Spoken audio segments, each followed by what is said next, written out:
Hello everyone, welcome to sqadia.com. I am your educator Dr. Laraib Munir.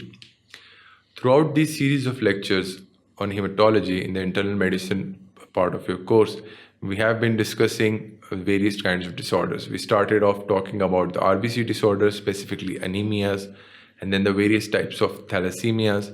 And later on, we moved onwards to the malignancies, especially the myeloid leukemias, the lymphoid leukemias. And then we have been talking about recently in the past few lectures about the coagulation profile and the coagulation disorders.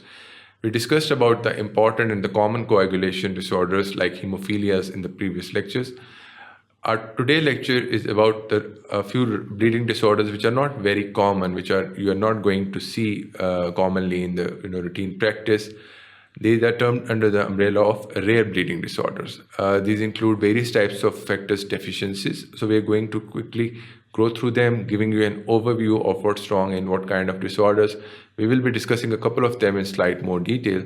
And then later on, the major part of our lecture will be discussing the disseminated intravascular coagulation, DIC, which is a very important clinical syndrome and which you are very likely to see on your clinical rotations, and a thorough understanding of which is very essential for managing these patients and understanding the pathophysiology.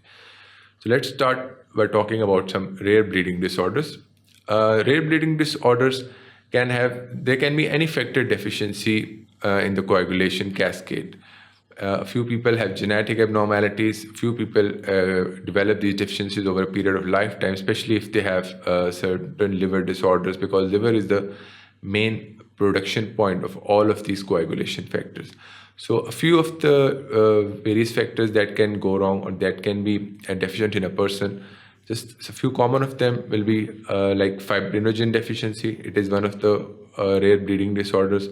Someone with a fibrinogen deficiency will have a problem in forming the clot, and the final step in the coagulation cascade, which is the splitting of fibrinogen into the fibrin, and then that fibrin reinforces the platelet plug, that will be deficient in that person. So there will be a few bleeding episodes in these patients. Overall, in a broader picture, the rare bleeding disorders generally do not present with very much bleeding symptoms. These patients most likely are asymptomatic. They might go through their whole lifetime without knowing that they have this bleeding disorder, or it might be an accidental discovery when they are going through the testing for any other disorder. In certain types of disorders, there can be episodic bleeding with a prolonged PT time or a prolonged APTT time. Their blood might take longer to coagulate. Other than that, there are no hemarthrosis or certain types of joint pains or deep bleeding as we see in hemophilia. And most of them are, as compared to hemophilia, which was an X-linked recessive disorder, most of these disorders are autosomal recessive. So apart from fibrinogen, we can also have prothrombin deficiency, factor V deficiency. Factor V is a common pathway of the extrinsic and the extrinsic pathways. So factor V deficiency can affect both the PT and APTT. There can be a combined factor V and factor VIII deficiency. We are going to talk about it in slight more details in the coming slides.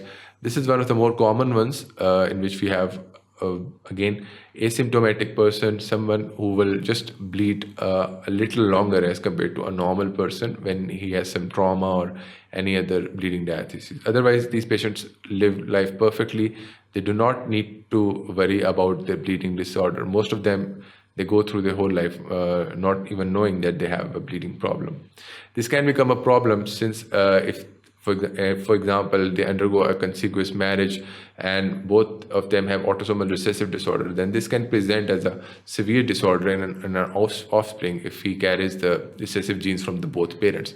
Otherwise, a carrier of autosomal recessive disorder does not really have any problem going through his lifetime.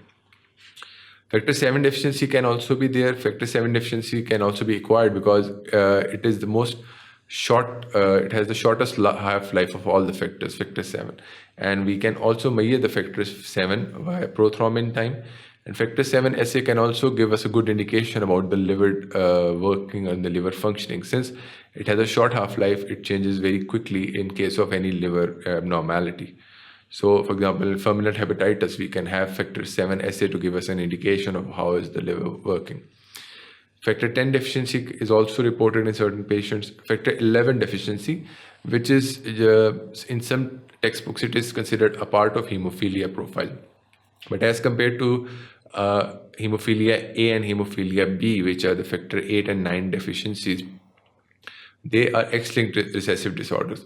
But the factor 11 deficiency is very rare as compared to those hemophilia. And secondly, it is an autosomal recessive disorder. It is not an X-linked disease. So factor 11 deficiency is also one of those disorders. Then now factor 13 deficiency, which basically activates the last step in the coagulation cascade. It has also been reported in certain patients. And then there are a few rare bleeding disorders concerning the vitamin K dependent coagulation factor. So if we have a deficiency of vitamin A, for example, in someone who's having fat malabsorption or celiac sprue, and they are not able to absorb their vitamins, then the coagulation factors that are dependent on activation by vitamin K, they will be deficient in those persons. We're going to talk about how the vitamin K activates the coagulation factors and what are the important coagulation factors concerning the vitamin K in the coming slides. Let us just give you an idea of the incidence of these rare bleeding disorders. Among these rare disorders, the most common one is the factor 7 deficiency, which makes up about 37.5% of the rare bleeding disorders. Another common one is the factor 11 deficiency. It constitutes about 26.5%. And then there is a mixed proportion of all the other disorders. Factor 5 and 8 deficiency is about 3%. And a certain proportion is also made up by the fibrinogen and the factor 13 deficiency.